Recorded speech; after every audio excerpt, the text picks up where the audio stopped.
The stagecoach rattled to a stop in a cloud of red dust, its wheels groaning as if they too were weary from the long journey. Nora Hart pressed her carpetbag close against her side, heart thudding like a trapped bird.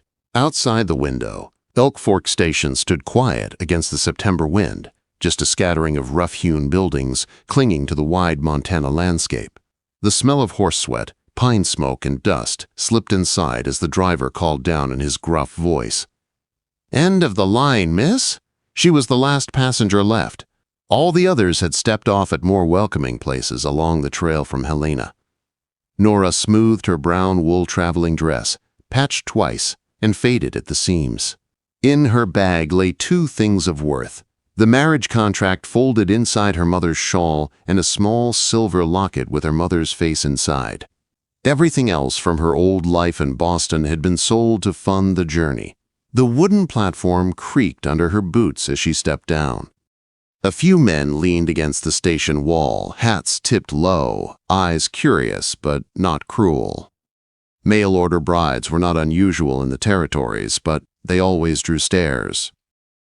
Nora straightened her spine, wearing her dignity like armor. "Miss Hart?" The voice was deep, steady, carrying across the yard like a low rumble of thunder. Nora turned. The man approaching seemed as though he had been carved out of the mountains themselves. Broad shoulders filled out a flannel shirt worn thin by years of work, and his large hands, scarred and strong, hung quiet at his sides. His dark hair, touched with threads of gray, fell untamed around a face lined by weather and years. "Mr. McRae?" she asked, forcing her voice steady. "Folks call me Stone," he replied, his eyes the color of a winter sky. He studied her in silence, not unkindly, but with the careful measure of a man who built things to last. His gaze dropped to her carpetbag. "That all you brought?" "Yes," she said, heat burning her cheeks. He took the bag from her without fuss, his calloused fingers brushing hers wagons this way. Best move before dark. The wagon was plain but sturdy, fitted with a heavy frame for hauling timber. A wool blanket had been spread across the bench. When Stone offered his hand, his grip was careful, as if he feared she might break. Nora almost laughed. She wasn't made of glass. She'd scrubbed Boston floors until her knuckles bled, carried loaves of bread on her back when her father's bakery failed. But she said nothing and climbed up beside him. They rode in silence at first, the horses' hooves drumming against the dirt road. The station faded behind them, replaced by tall lodgepole pines and glimpses of mountains rising sharp against the sky. Stone handled the reins with quiet skill, his body steady as if he and the land were part of the same story. "Winter comes early here," quote, he said. "After a time, wood's mostly split, but there's work left. Root cellar needs filling. Stock to tend." "I'm not afraid of work," Nora answered quickly. A flicker of something, approval perhaps, crossed his face. "Good." The road climbed higher. Nora pulled her shawl tight as the air turned sharp. In Boston, she had pictured marriage as white lace and organ music. This was something else. A business contract, a silent man, and a wilderness that seemed far too large for one woman's dreams. "There's something I should tell you," she said, her throat dry. "If it's about what them Boston doctors said." Stone interrupted, his voice low but certain. "I already know. Your letters told the truth." Quote. Her face flamed. In her third letter she had written it plain. The doctors believed her womb sat wrong, that children might never come. Her former fiancé had cast her aside because of it. "Then why?" "I've seen lightning strike where it shouldn't," Stone said, "seen crooked houses stand through storms that toppled better ones. Doctors know some things, but they don't know everything. A family is more than children." She studied his profile, the steady hands on the reins, the lines at the corner of his eyes. "You still want children," she said softly. "I want a home," he answered, voices besides my own. "God willing, there'll be children. But I need to know something different, Nora."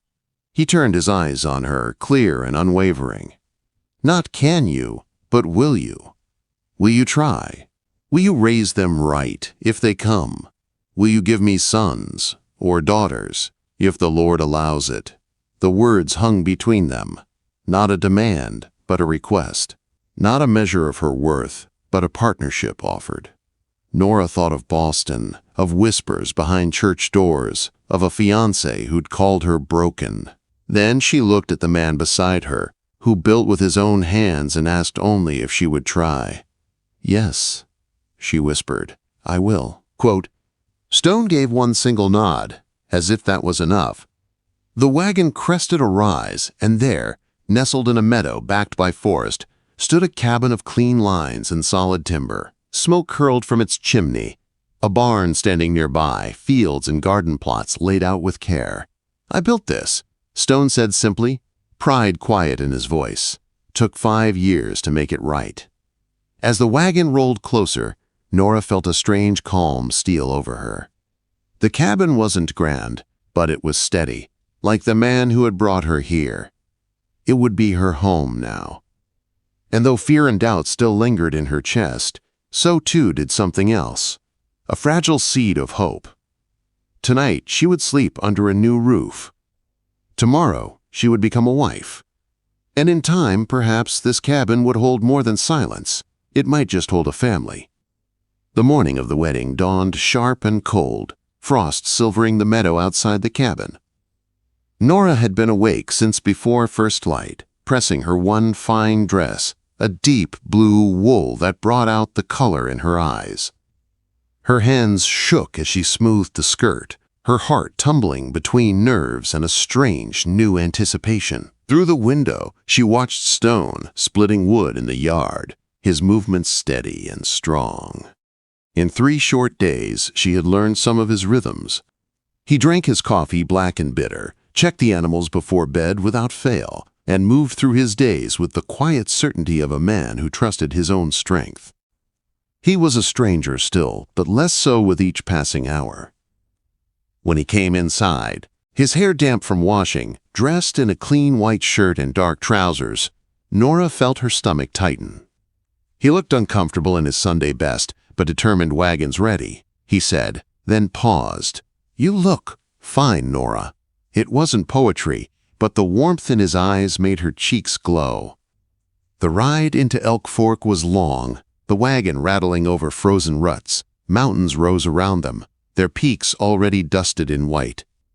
Stone pointed out landmarks, Eagle's Nest Rock, where golden eagles nested each spring, and Baker's Creek, named for a prospector who had drowned there.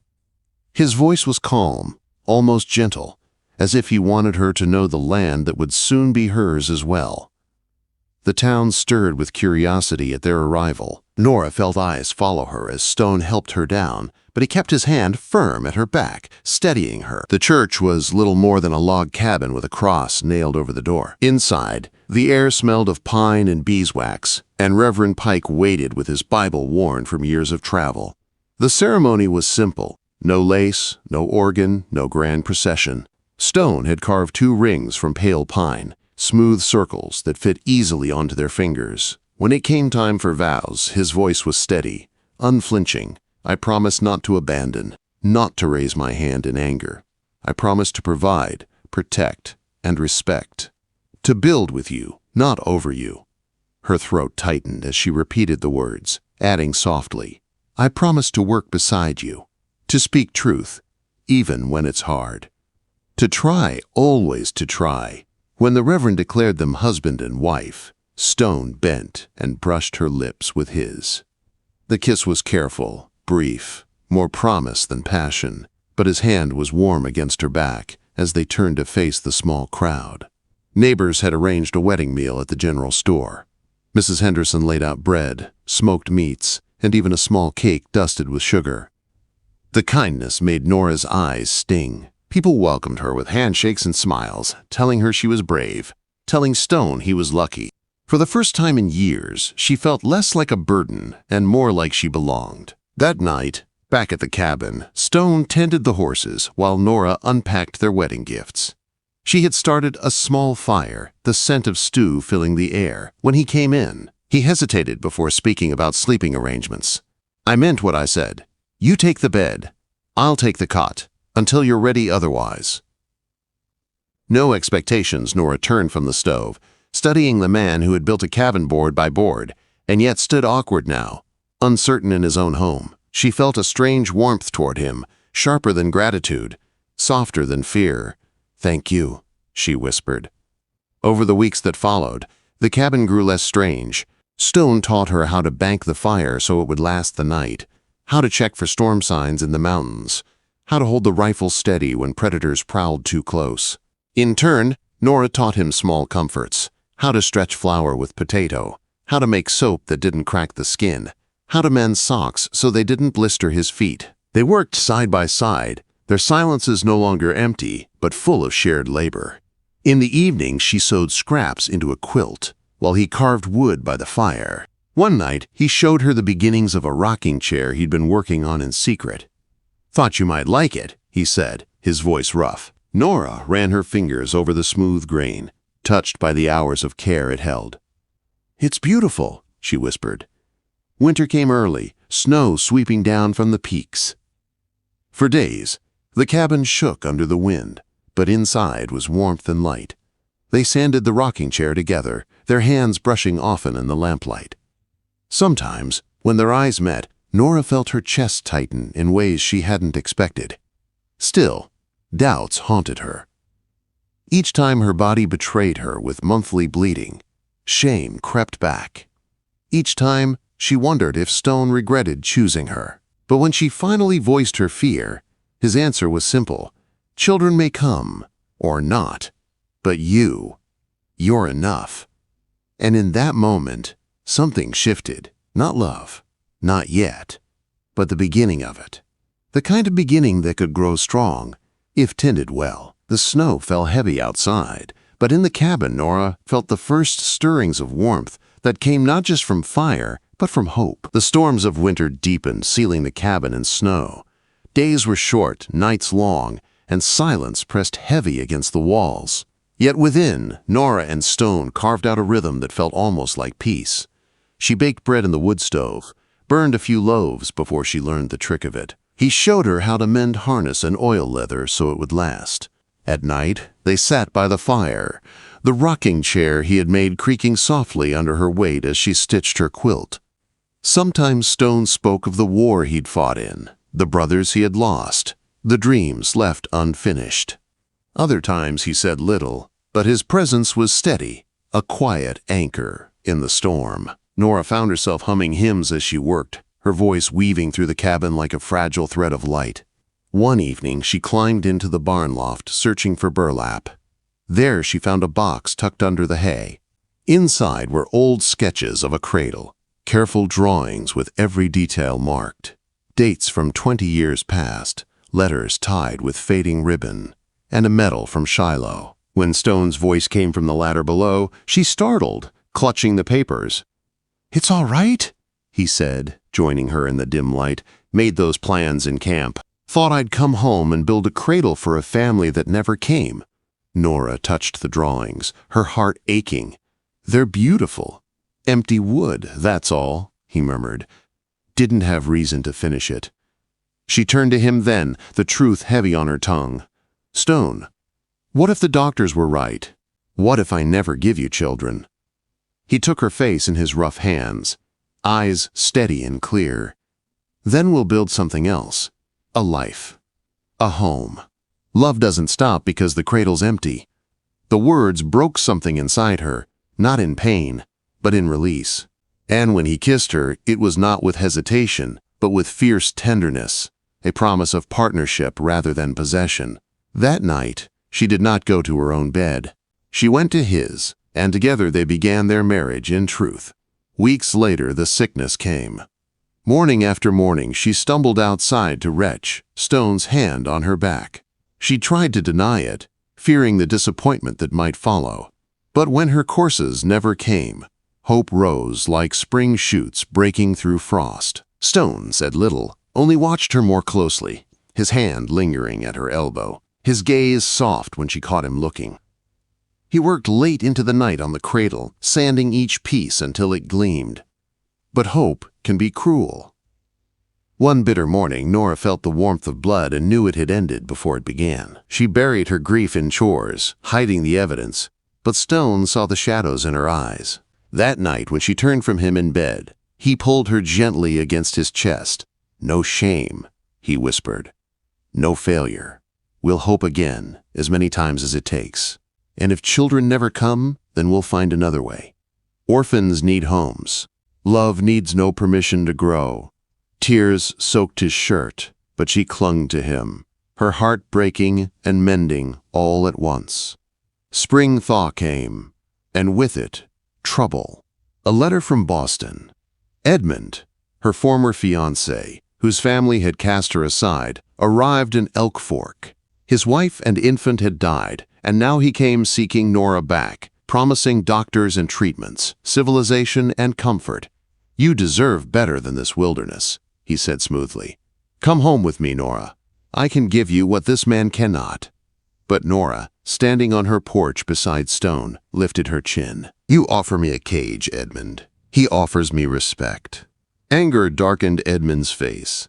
When persuasion failed, he turned to law. He hired lawyers and false witnesses, claiming Stone had abandoned his homestead years before. For days, rumors swirled, neighbors whispered, and Nora felt the weight of Boston's cruelty pressing against her again. In the crowded courthouse, Edmund's men swore lies, and it seemed law would side with wealth. But then, neighbors rose one by one to testify for Stone. Tom Pike, Reverend Pike, Mrs. Henderson, even old Samuel Briggs, who attended Stone's stock while he served as deputy. And when a federal marshal arrived with proof that Edmund's witnesses were frauds for hire, the trap collapsed. Edmund was led away in irons, his arrogance broken at last. When they returned home that evening, the sun painted the mountains gold. Nora stood in the doorway of the cabin, her chest full to bursting. "It's ours," she whispered.